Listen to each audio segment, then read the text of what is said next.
If you want to throw the record on, thank you so much. So welcome Team B to our Wednesday night call.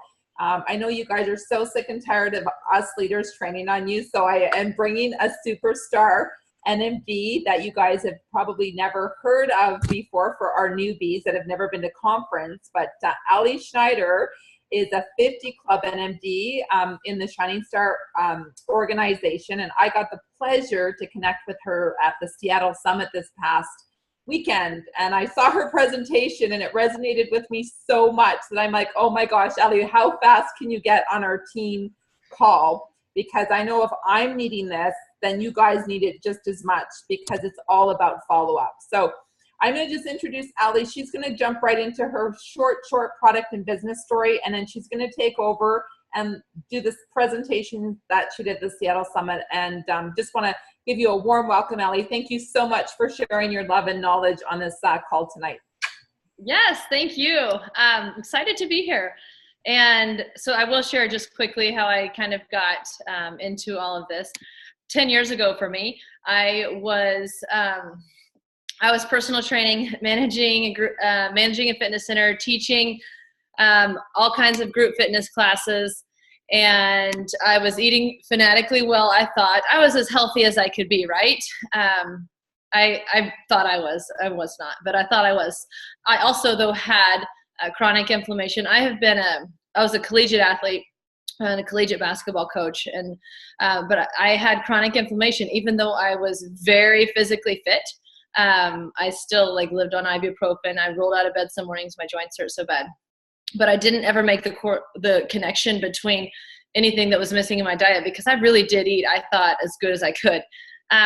So thankfully, though, my husband and I were ready to start our family. And so I started a search for prenatal nutrition. And I knew I wanted nutrition, not supplements or vitamins. And I got introduced to Juice Plus because Joy Kelly called me for 4 months. And I finally answered, and it was a God thing, because it's what I was looking for. I just didn't know what this lady was calling me about. So anyway, I started it as a prenatal for my kids, because I didn't need anything. And, here we are 10 years later, and my kids are 8 and 7. They've never had a sick day in their lives. And I am just as physically fit as I've ever been. I just don't have the inflammation that went along with it in the past. So it's a game changer for us. My husband is he's the head women's basketball coach at the University of Kansas. He's on the road. Some of you might have heard in the beginning. He's on the road for 6 weeks right now. He was on 26 flights in 24 days type of travel. And he hasn't been sick in 7 years. And so he used to get sick all the time during season, especially during recruiting. So anyway, it's changed our family. As far as me building a business with this, in the beginning, I treated it very much as a hobby. I had 5 other jobs I was doing, and I didn't think I had time for anything else.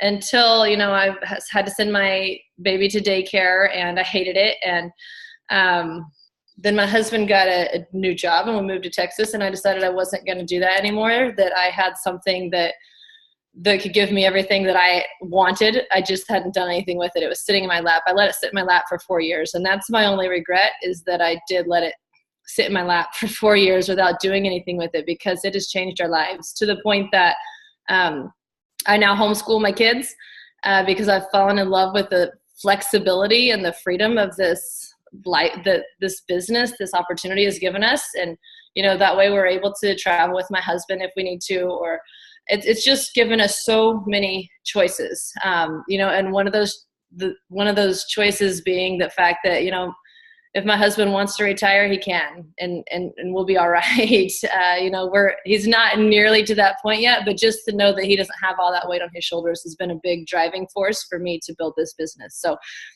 that's a little bit of my story.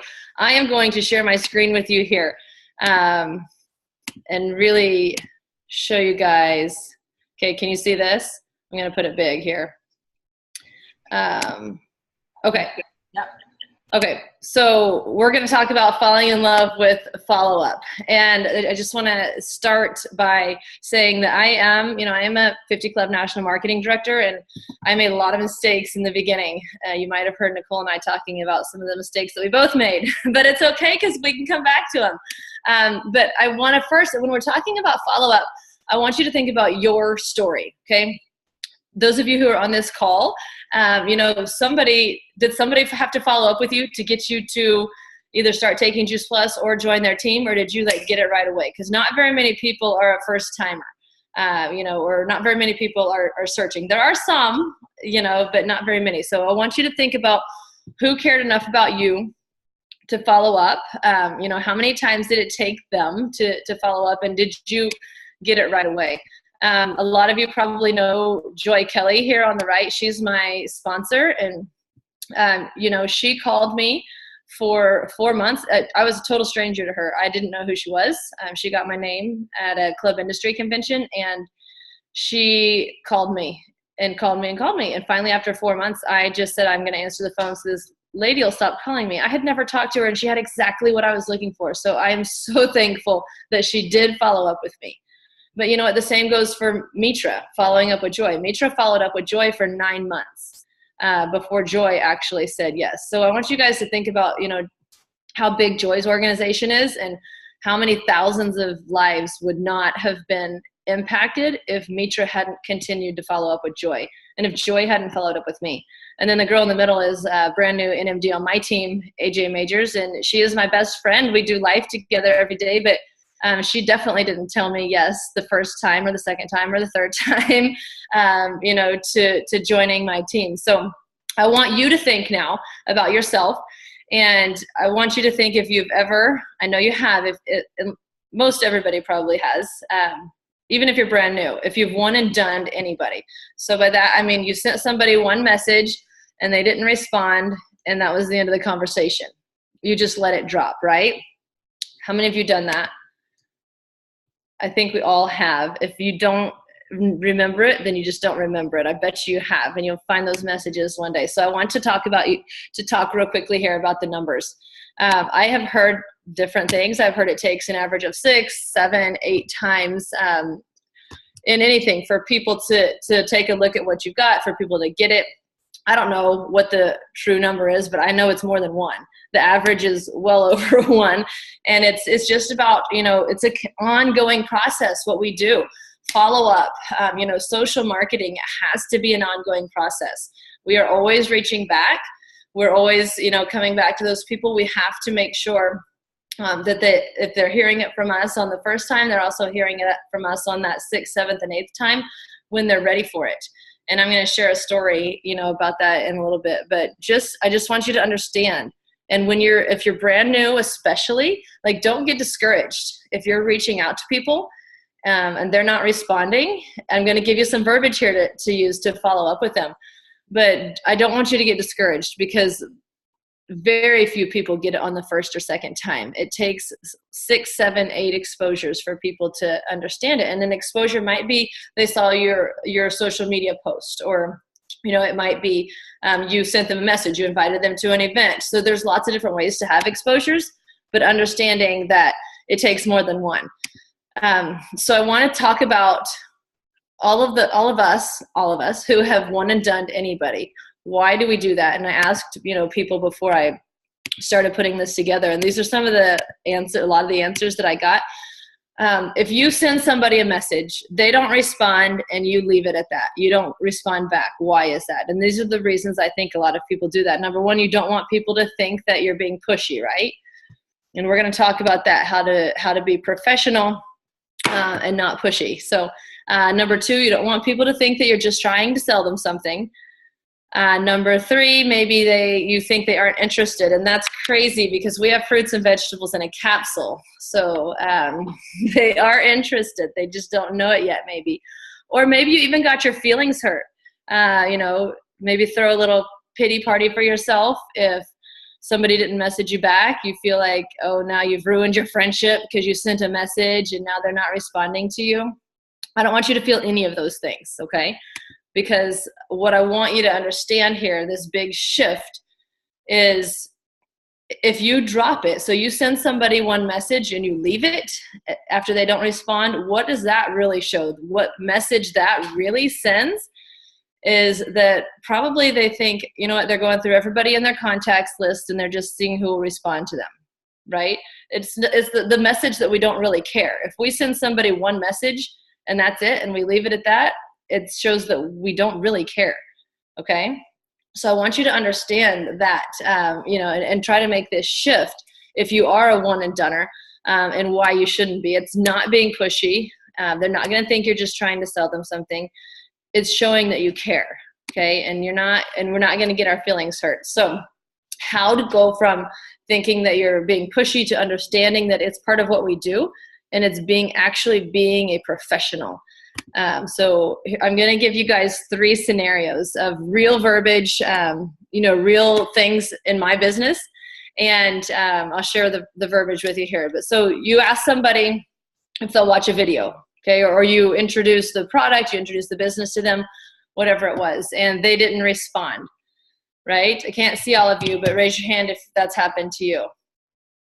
Okay, they didn't respond. So you could drop it and be a one and doneer and give them the impression that you really don't care, or you could give them the benefit of the doubt, offer grace, and understand that they have noise too. Okay, we always give people the benefit of the doubt. How many of you have ever not responded to a message by accident? I had 2 today that I forgot. Like, I read it when I was doing something else and I didn't respond, and then it got pushed down, right? We always give people the benefit of the doubt, okay?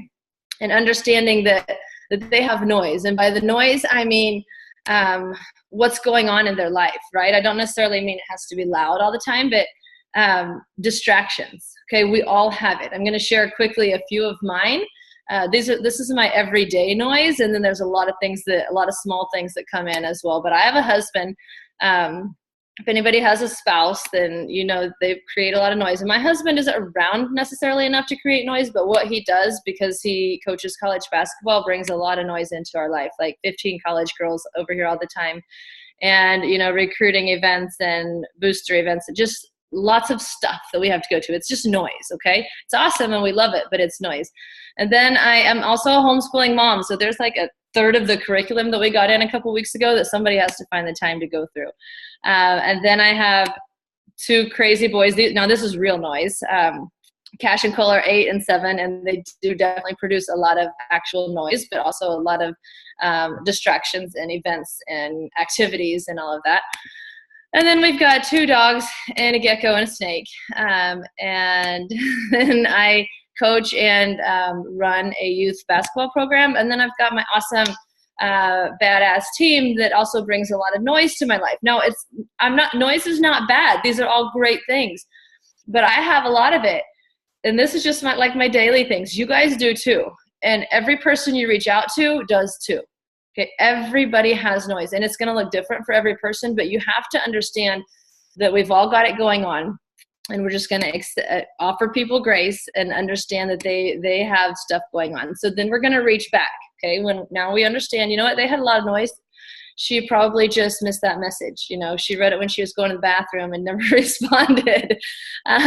So reach out again. And this is a message that I sent to my friend who didn't respond after I sent her the first message. Hey, Amy, I know how crazy life is with the kids. I just wanted to make sure you saw my message.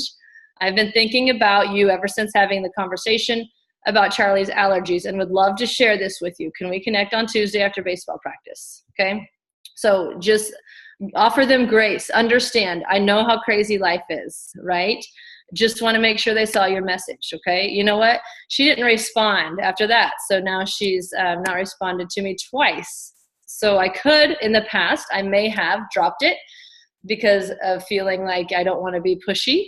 But I now know that it's not that it's that I'm showing that I care by continuing to follow up. So I'm going to do the same thing. When she doesn't respond the next time, I'll give her the benefit of the doubt. I know she's got a lot of noise in her life. And then I'm going to give them an out. This has been the shift for me that's really changed my response rate. So whether they respond, that they're ready or whatever, but I get a response. And sometimes that's what we're looking for, right? So I give them an out. I would say something like this. Hey, Amy, sorry we didn't get to connect on Tuesday. Please don't hesitate to tell me no on this if you don't think it's a good fit for your family. It's not going to hurt my feelings at all. This is all about you and your family. I'm just the messenger here. So just making sure they know that you're not attached to the outcome. It's okay to tell me no. Please don't hesitate to tell me no. I will tell you guys, since I have started doing this, and I don't say that on the first time, it's when they haven't responded that I feel like maybe they just, if whatever, they're not getting back to me. I say this, and I have gotten a response back maybe every time I've given somebody a very, very high percentage of the time. And sometimes it's just like, sorry, I haven't had a chance. I'm not ignoring you. Like, it's as simple as that. But they have noise, right? Everybody has it. But this is what she said back after that, after I gave her the out. Hey, girl, don't give up on me. Okay. And then she just talks about her noise. You don't even have to read the rest of it. Life is crazy.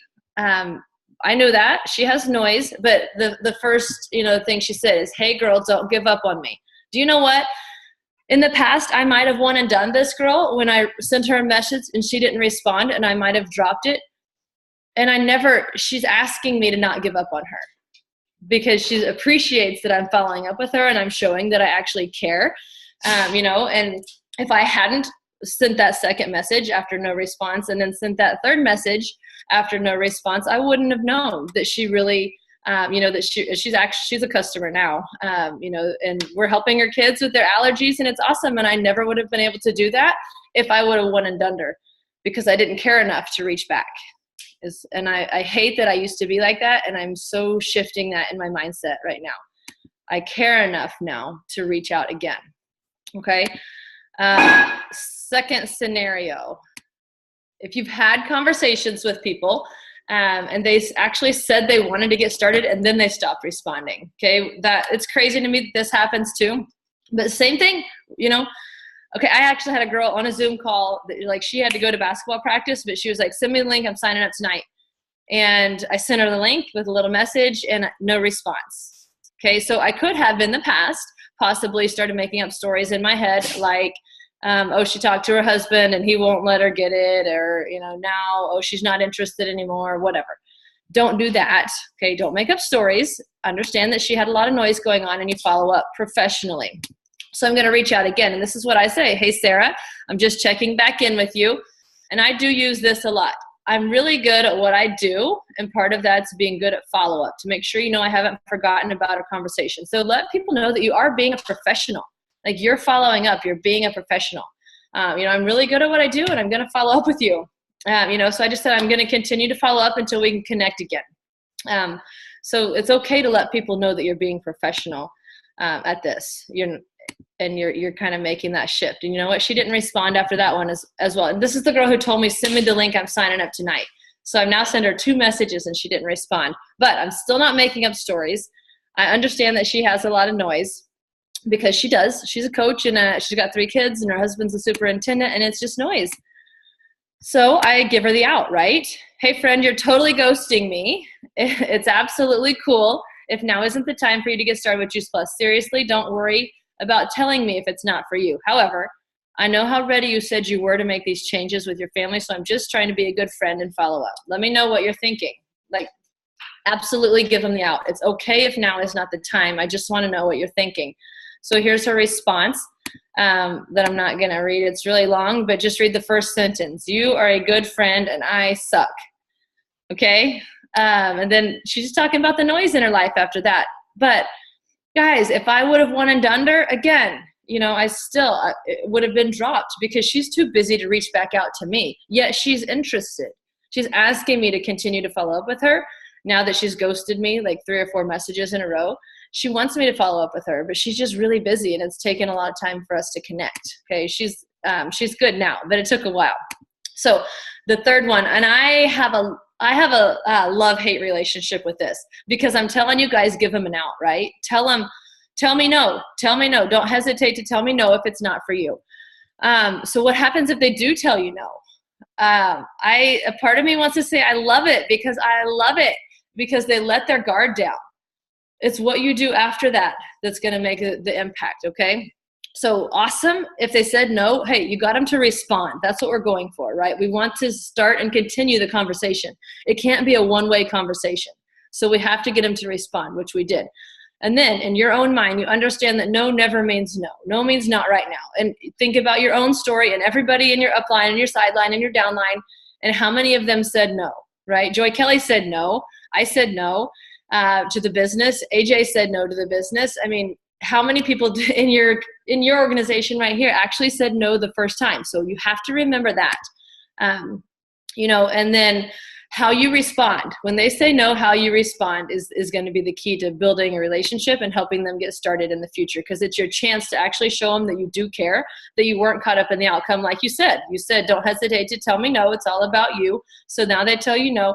So now, my response is going to be, that's great. I totally understand that it's not the time. And then I absolutely flip the switch to talking about whatever's going on in their life.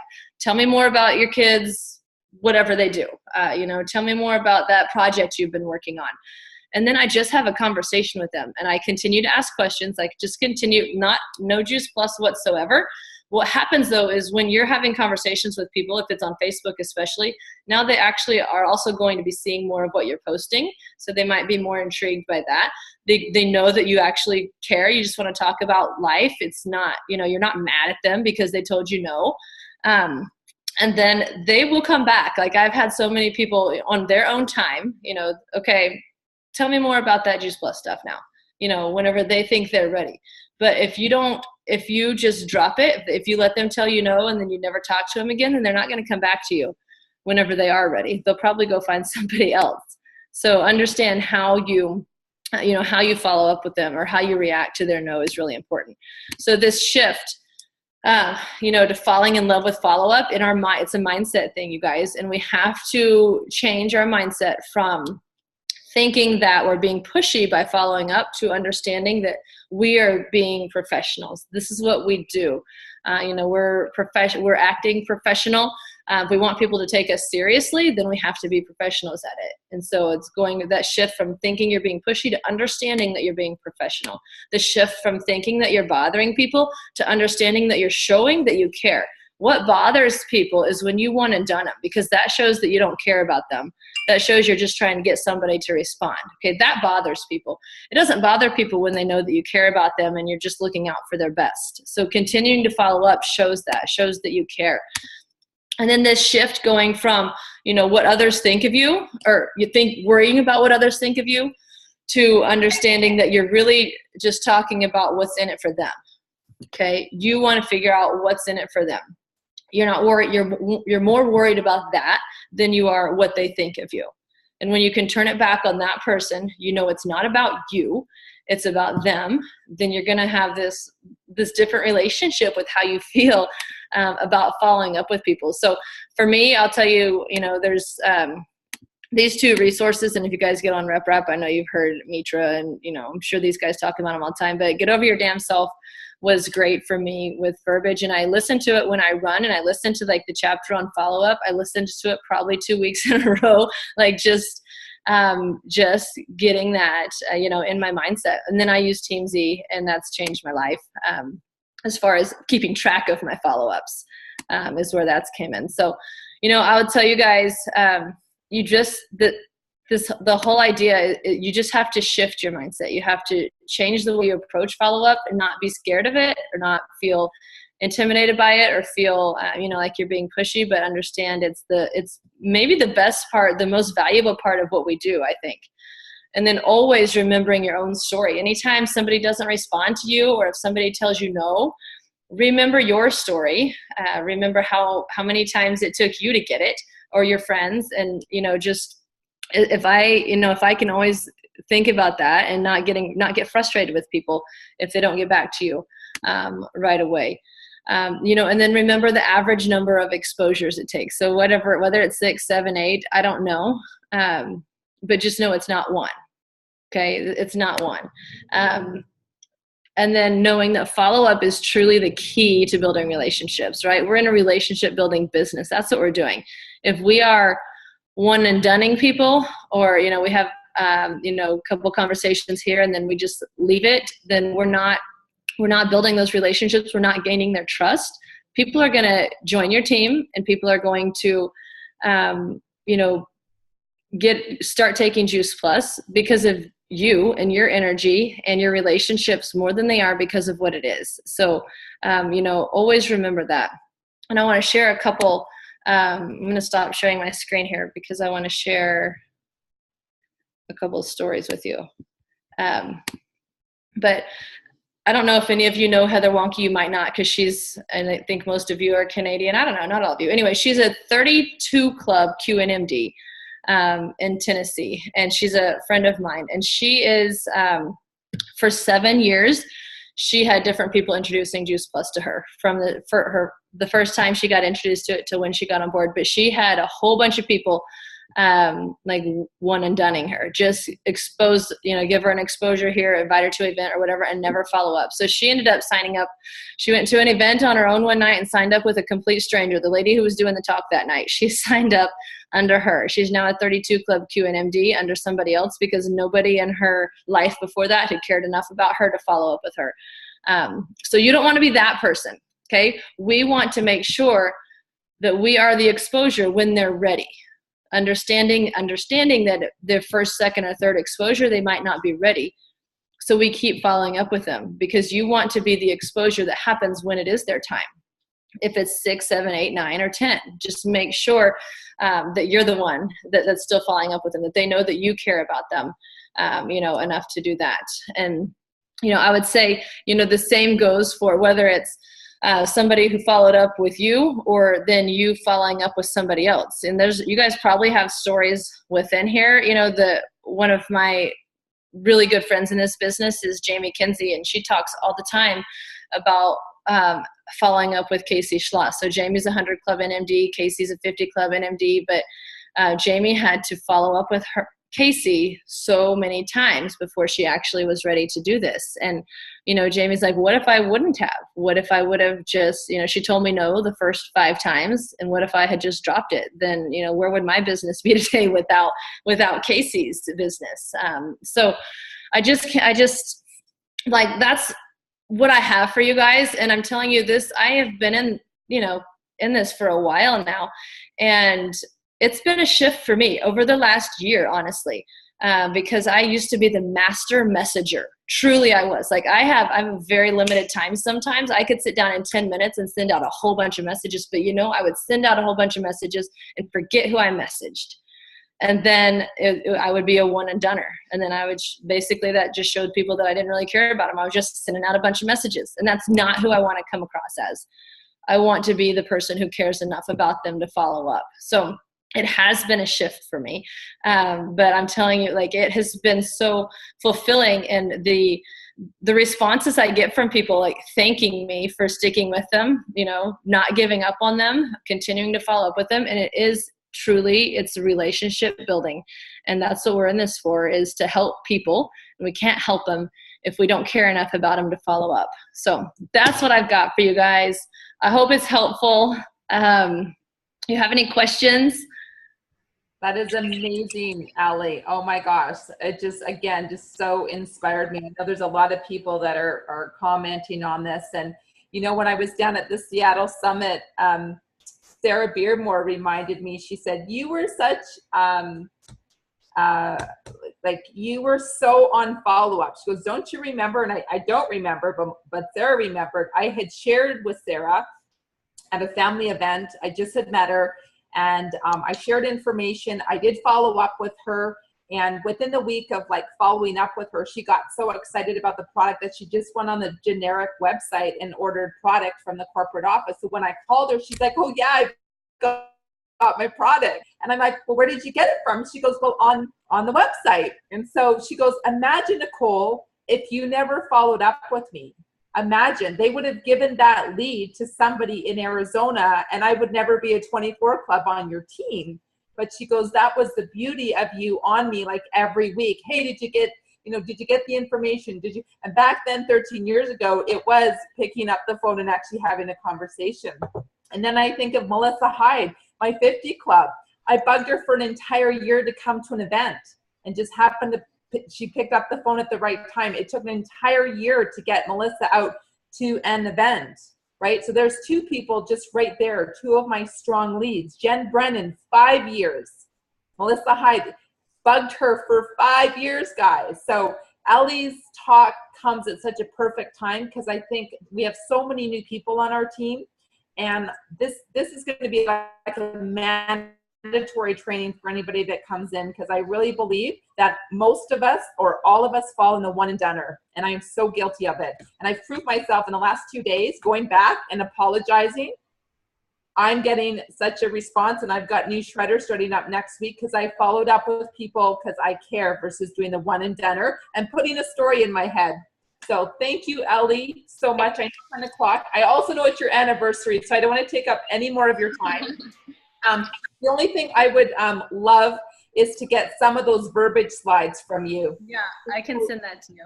That would be great. And then I'll post it on our team page and put it actually on our website as a tool for our people to go back and use your words. Okay, yeah, I'll send it to you. Awesome. Thank you, team, for joining in. I know you guys love this call. It was fantastic, and it's come at a perfect time. So lots of follow-up in the month of August. Love you. Can I make a quick announcement? Yes, go ahead. I just wanted to welcome Julie Miller to our team. She's on the call tonight. She's my new distributor. Awesome. Welcome, Great. Julie. What a great first call. Hey, wow. Awesome. Good stuff. Congratulations. Everyone have a great night.